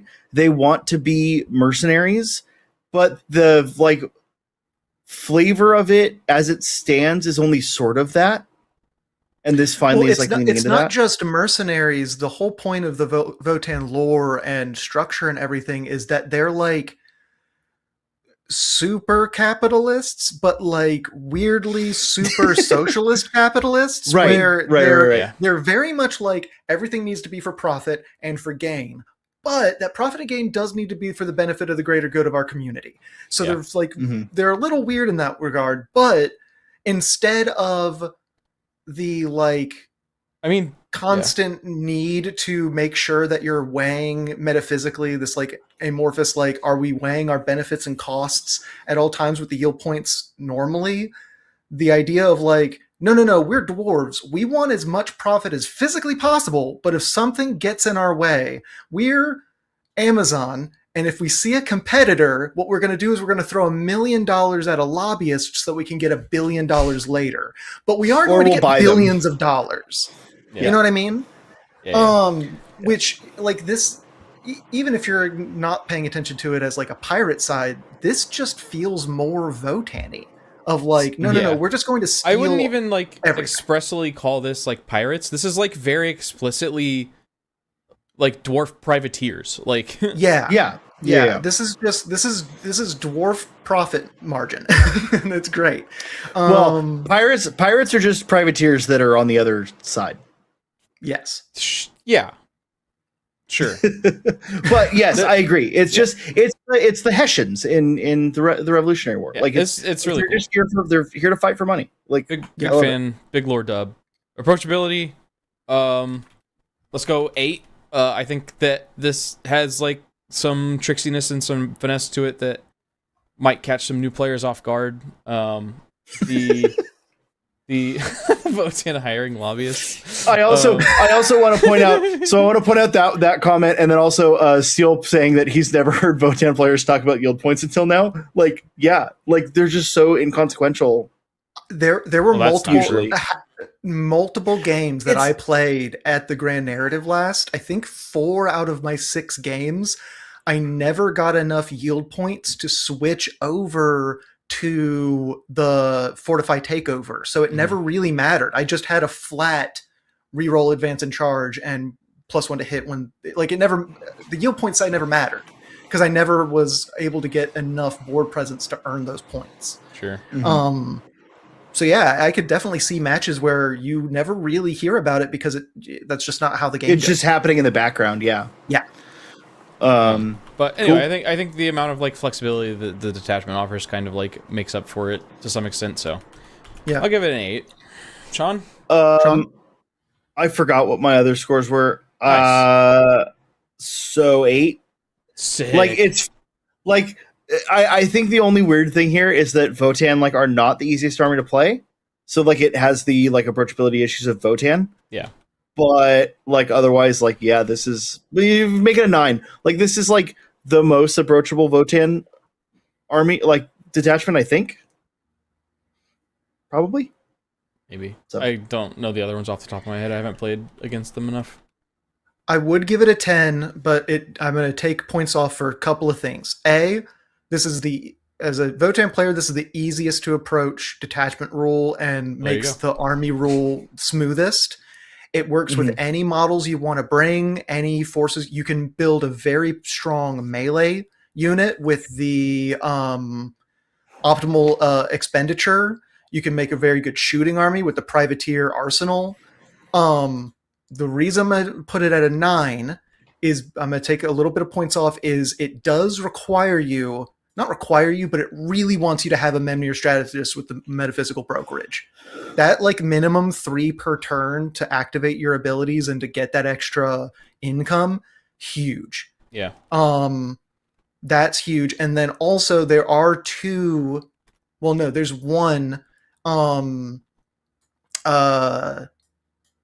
stratagem that only targets Hernkin. So it does want you to take Hernkin. Now, if you're buying box sets, you're almost certainly going to have Pioneers. Pioneers already have the edge of the board, jump off, jump back on. So this would really only be good for Pioneers that are in the middle of the board. So it like that part is like, it wants you to have some Hernkin units. It wants you to have a strategist. So that does quote unquote limit your list building. But other than that, you can run any army you want. Any army of Votann you want with a simpler, more direct, and easier to use yield point like toggle army rule. Easily the most approachable Votann detachment. Oh yeah. What is your meta? It was 9. It was 9 on the approachability. Meta. I'm going to give it a 7. I think that this is probably one of the better Votann detachments, but I still think that it's not great. It gives you like a lot of levers to pull and manipulate. But but I like don't think that's enough to kind of make up for a lot of the shortcomings that. Sorry, that wasn't meant to be a pun, but here we are. Dare you? that like Votann just like as an army has. So I'm gonna stick it as a 7. Hey Jordan, you know what this detachment's also short on? No. I'll leave. An actual detachment roll.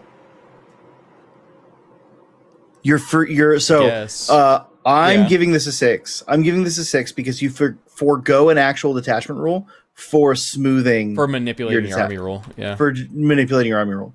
So I think generally that's like bad, right? You're not gaining. Doesn't actually do anything really for your data sheets. Yeah. Yeah. In fact, if I didn't like it so much, I'd probably give it lower.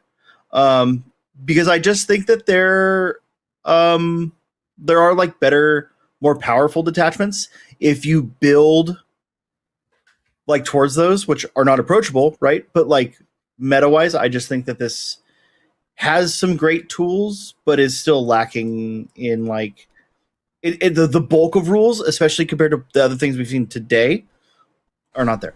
Yeah, that's fair. I think now that you like frame it as your detachment rule is just like smoothing your army rule. You're a different army rule. Yeah. Your army rule, but different than replace army rule. Yeah. Yeah.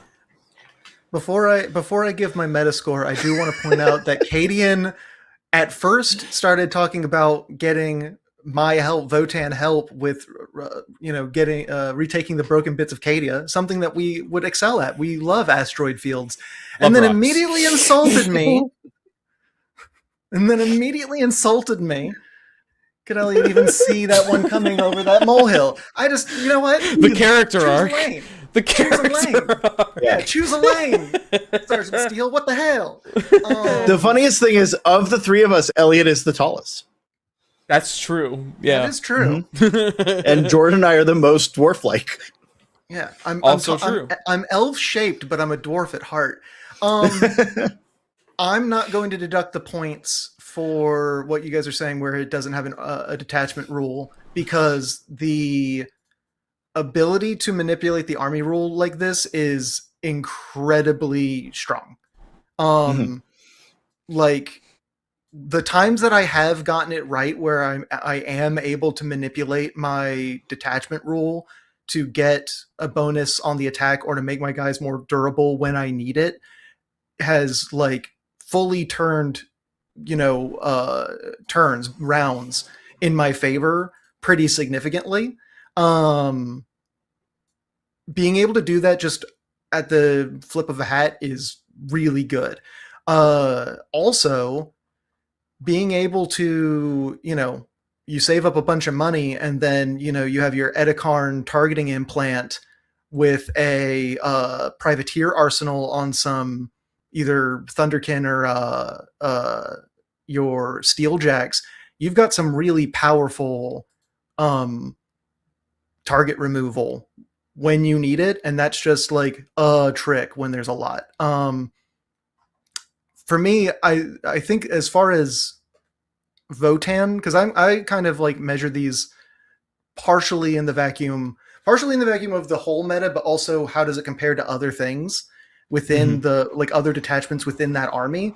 And as far as this one goes, I think it's closer to like an 8 or 9. Okay. Just because I do think it is one of the stronger, if not maybe the strongest detachment for the Votann, partially because of that detachment rule. That being able to go to Fortify Takeover on turn 2 and just almost flat reduce wound rolls by 1 for your army is very strong. And then being able to just flip a hat and go back to getting bonuses to your attacking when you need it is very strong. Fair. So yeah, that's my opinion on it. All right. Cool. Well, yeah. I scores are already locked in, so I know this doesn't matter. But I'm gonna reduce my meta score by 1 because Elliot reminded me that Steeljacks exist. Not even for any like actual reason, but just because you remembered they exist. No, that's why I said. I'm gonna pump mine to 9 because Steeljacks exist. How about that? Good thing that they're already locked in. All right. We got one more. We got one more detachment to get through. Let's get through this last one. The best one. Freebooter Krew. They used the hard R on this one. Feels weird. I don't know. I always called them freebooters. That feels like it's supposed to be correct. Yeah. So they lose a lore point for that immediately. Mm-hmm. Pour one out for my homie Badruck, dude. Like, he got sent to Legends this edition, and then they come out with a freebooter detachment. But the good news is illegal. you could build him. Do that. But you could build him using the Maelstrom custom heroes. Yeah, kind of. Yeah, I guess. I don't know. I haven't seen like everything that you get with that. Yeah, we don't know yet. Maybe. This detachment has like fucking prime orc shenanigans, y'all. This chicanery. Like, so you pick a loot objective. There's any objective that's not yours. You're gonna pick the shiniest one, of course. You always pick the shiniest objective. Shiniest guns. Infantry, mounted, and walkers from your army have sustained and shooting and melee if that unit or the target unit are within range of that loot objective. Yeah. Great. Love that. It's probably not the most competitive, but I love it from a lore perspective. Feels fitting. Mm-hmm. I gotta talk about the Bionic Workshop enhancement. Yeah. Fucking nuts. So, at the beginning of the game, you're gonna roll a D3, and the unit is going to gain a buff based on what that roll is. They're either gonna get bionic legs for plus 2 inches to movement, they're gonna get bionic arms for plus 1 strength and melee, or they're gonna get a bionic bonce. I don't know what the fuck that is. No idea. I don't know. A head. It's a head. It's a head. Okay. A bonce is a head? A bonce is a head. Your bionic bonce is going to give you plus 1 weapon skill. You're going to bonce on it? You're going to... I'm not going to keep going...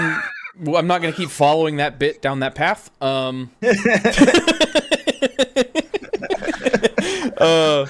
But, like, just...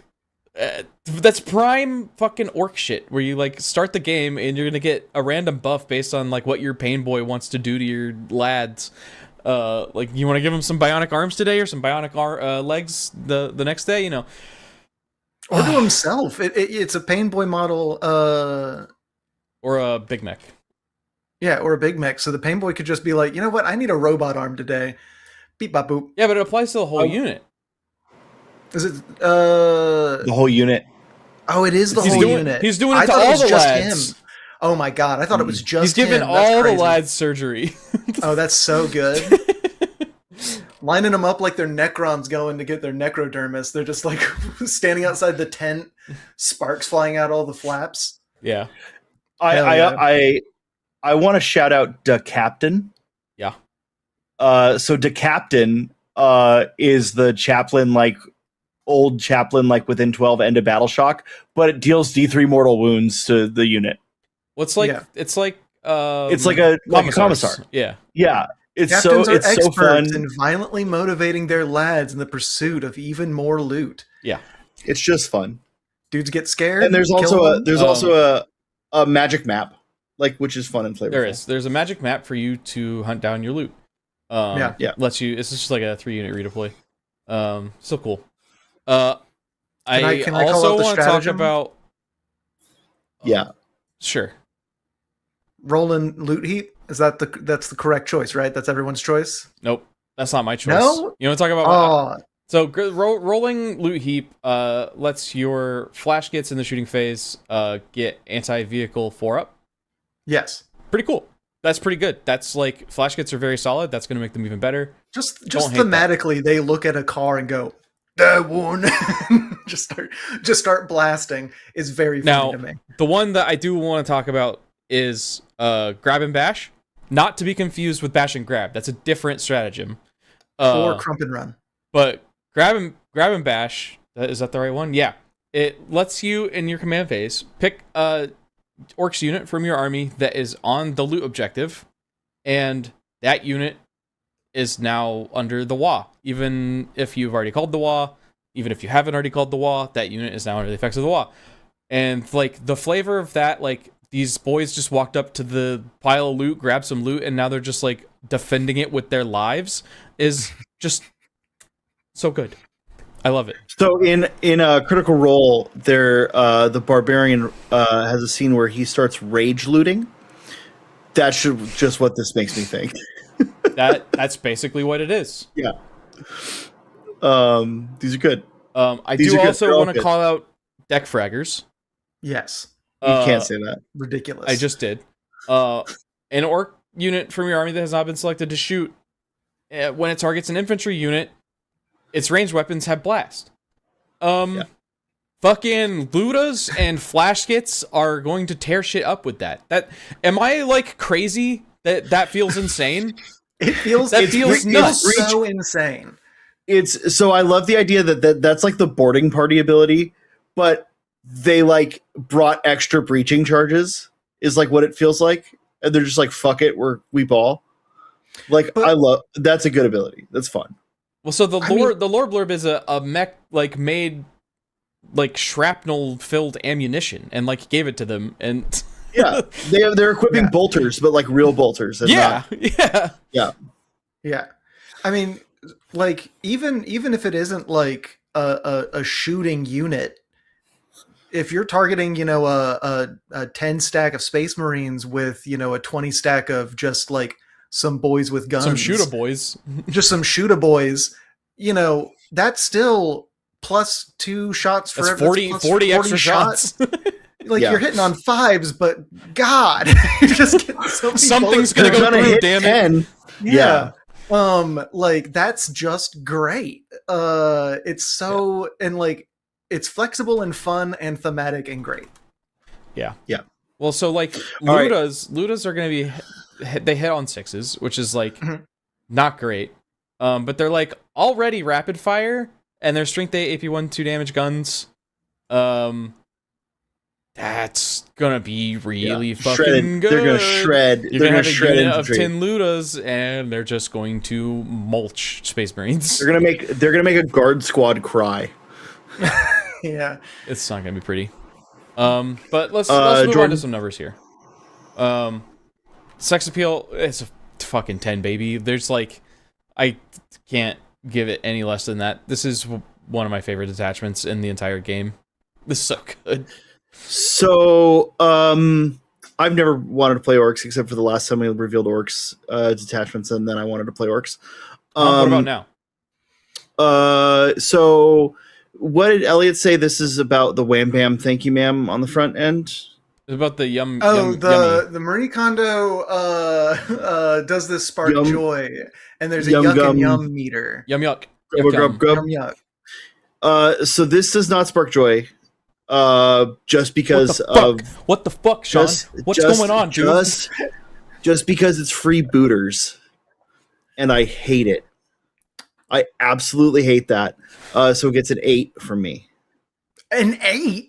10. Got it. Yeah. Copy that. No, 10. it's 10. an 8. Got 10. Oh my god. All right, it's also Jordan. Orks. Don't worry. I'm gonna do you proud. It's a 10 because oh my god, are you kidding me? Oh, yeah, okay, yep. I thought maybe there was going to be more of that, but yeah. No, you can bash and grab, you can grab and bash, you can crump and run. You can point at a rolling loot heap and say, I want it. You know what? Great.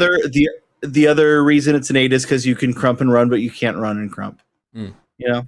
So I do hate to be the bearer of bad news, but it has always been freebooters. But I believe you. It shouldn't be? Is that the logic? It shouldn't be. Great. Lore 10. I don't think I need to like expand on that. This is just like a huge flavor win. I have no notes. 10 out of 10. 9 because the aforementioned reason. Yeah. Also because it's the edition they legend the Freebooter like character. Yeah, shit. I gotta knock a point off for that. Yeah. Bad Ruck goes away, and then they make the Freebooters detachment. Yeah, that's funny. Rough. I was gonna say Bad Ruck, but I'm like, that might be a different guy, and I don't want to say the wrong name, so I'm not going to. Bad Ruck. Yeah, that makes it a 9 for me. Yeah, that's fair. They removed Bad Ruck so that takes it from a 10 to a 9. But it does have a Git Spotter squig, which is a wealthy freebooters can afford augmentally enhanced Git Spotter squigs to sit on their shoulders and spot gits. So that's actually a 10. What unit? There's a unit that has that just like built in. Yeah, there's a couple. I think there's one or two that have it. The kill team. Is there an orc? There's an orc kill team that had it. Yeah. Well, maybe you put a cyber squig on your shoulder and it spots gits for you. So it lets you ignore cover. On your ranged attack. So that's a 10. Very good. Oh wait, can you? Oh, there's combos. There's combos that are gonna be gross with this. Holy shit. Yeah, I just thought of some gross stuff. Anyway, man. So, approachability, I have to give it a 7. I think this is going to be kind of like deceptively hard to pilot for new players. It's like for a detachment that seems on its surface very unga bunga, I think it's like actually not really. And it really kind of wants you to key in on a couple of units, namely Flash Gits and I think Breaka Boys are going to be really, really good in this. And those are, well, Flash Gits at least are not something that you typically want to take a bunch of because this is the first edition that they've actually been any good at all. So, you know, this is a little risky. So I'm going to give it a 7. It's like pretty good. It's not the best. I'm gonna agree with you because it limits you on quite a big swath of the like orc range with not having like vehicles and stuff. But you do get walkers, and I guess I'm not entirely sure what's a walker and what's not in orcs. Kilocans and depth shreds. Okay, that's it. Okay, and also mounted, which I just want to play the orcs riding sharks. The Squig Hog boys will be very good in this. Yeah. Elium? I'm also going to give it a 7. Oh! 7. Just because it does. I was going to give it an 8, but y'all raised good points. It does limit what you're running, and yeah, I think there will be a little bit more finesse. I mean, as much as finesse as an orc player can have, but I think it isn't as unga bunga-y as it looks on the surface. Yeah. Also, though again, sustained one and blast is a hilarious thing to do to somebody. Yes. Also, Bionic Workshop like being variable, like you're not gonna take that in any like, yeah. Sure. Yeah, but it's like so cool that you want to take it, but also like you could just get the wrong one for a game. You know, this is a detachment for like fucking people who just love playing orcs. Yeah, and it feels that way. If we're going to meta, I'm gonna also give it a 7 there. I think this is like as good as Warhorde, maybe like slightly better. But it still suffers from being orcs, which like at least in the current meta is a bit of a problem. So yeah, I can't really justify giving it higher than a 7. I'm gonna fuck. I like the options here. I like the like stratagem options. I think they're all pretty good. I don't know if it's as flexible as the other like ones we've seen today. Again, I don't know if it's as flexible as a lot of the other orc ones. 7. I think strength of stratagems is huge on these detachments, and I think that like that's kind of make or break for these. Yeah. It really, I guess, depends on how like deck fraggers ends up working, like because there's a lot of times where it's just going to be overkill. You know, you're not going to need it, and it's overkill. There's a few of the stratagems that I think are just like cute, but aren't going to like matter most of the time. What we call in the magic circles, win more. You're already winning. You don't need to win more. You know. We've talked about that in previous episodes where I was talking about like. Certain detachments having a win more mechanic versus a pullback mechanic, and how I always prefer a pullback, or a catch up mechanic versus a win more, because you know, win mores are nice. It's not like it's a negative, but I would much rather have a way of saving myself if I started to fall behind. I'm going to give it an 8. I think that if I feel like this has all the tools it needs. And I can see a few combos even as an Orcs layman I feel like it, and because it does buff like the horde ability to cover a lot of the map because it is affecting your infantry and your mounted. I feel like in the right hands with a good pilot and someone who understands orcs a little bit better, I feel like this could probably be pretty strong. I feel like we will see this do a bit of work because I feel like it does have a pretty solid amount of answers to whatever army you're going to be facing, whether it's a horde army or a big monster. Yeah, that's fair. All right. There's our final scores for the Maelstrom Pirate detachments. This is a pretty fucking solid crop of detachments, This is one of the higher overall slam scales, if not the highest, it's maybe. Just brought down by that Corsair Coterie. Which is Coterie. Such a bummer because It is funny. It is funny that like I'm so excited for Corsairs for no good reason, but I'm like more excited. I like the models. The models are great. I love the red Corsairs, the Raider models. Those are like peak. Some of the best loyalist Space Marines I've ever seen. I cannot wait for those. But like, it's funny that I'm more excited for like the Votann and the Red Corsair detachments than the Corsair detachments. Yeah. Because like I don't really actually have any interest in playing them. I mean, Eldar aren't like lacking in ways to play, so that's not like right. But I don't want to play Eldar. Right, I don't want to play Eldar. You can I like take the Corsairs. Corsair stuff in Eldar detachments, so it's not like right. Yeah. But yeah, it's a little bit of a shame, but you know, could be worse. You got at least one good detachment out of it, so that's pirates, boys. We did it. Pirates, baby. Crazy. No, it's so funny too because like none of us knew this was coming today. None of us expected this. No, this was like a very last minute thing. The article came out and was like, well, I guess that's After Dark today. And these are all great. They're all fun. Yeah. I'm very much looking forward to running a Mercenary Oathband. I've had a Menu Strategist on my shopping list for a while now, and now I like need to get it to really let this pop off. But I'll be pirates. I'll 3D print a bunch of little pirate hats out and start blue tacking them on. We can do pirate versus pirate match when all of the stuff comes out. We could. I could go get another Rascal Pirate costume. Ryan can tell you the horror story that is my old Rascal Pirate costume, and I could wear that on stream. Do you know that story? Do you know what happened? Nope, I sure don't. I ordered a pirate costume online, and it was definitely not sold online, marketed this way, but it ended up being a toddler's costume.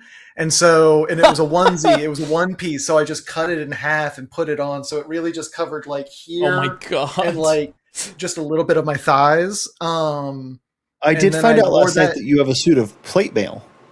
Oh, I do. Yeah, I got that at swap meet. So I wore a Rascal Pirate costume with a tiny hat and like tiny shirt and tiny pants, a toddler's costume cut in half to Halloween around one year. And I was the little, because the little bag said Rascal Pirate, which was not what I ordered.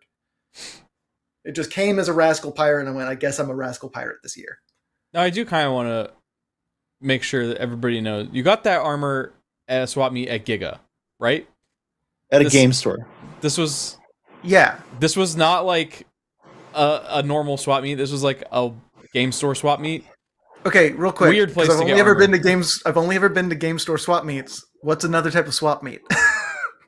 Same thing, just like a swap meet where you just take whatever. It's like a yard sale, but it's a swap meet. Oh, I've never even heard of that. I've only ever heard swap meet in regards to minis at game stores. Oh, a flea market is another like word for a swap meet. Oh, I never thought about that. Yeah, no, I got it at Giga at a game store. I handed somebody some dude had some fucking armor. Tyrannid bits that I didn't need or something. No, it wasn't Tyrannid. I handed someone some plastic that I didn't need, and he gave me metal armor.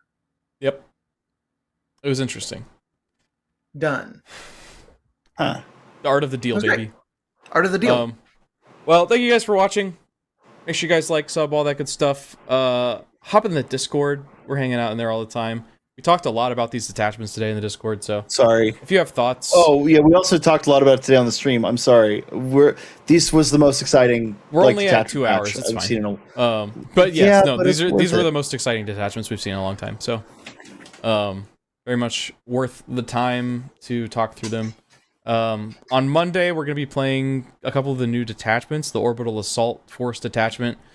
I'm bringing a Hammerfall Bunker versus the Cursed Legion Necrons, where you're going to be taking new Nightbringer, you're going to be taking Necrosaur, Amintar, bunch of the new stuff. It'll be a good time. Destroyers! Yeah. Don't forget to like and subscribe, everybody. We really appreciate you being here. And chiming in. Love you too, Steel. Get taller, Elliot. Good night. I'm already tall.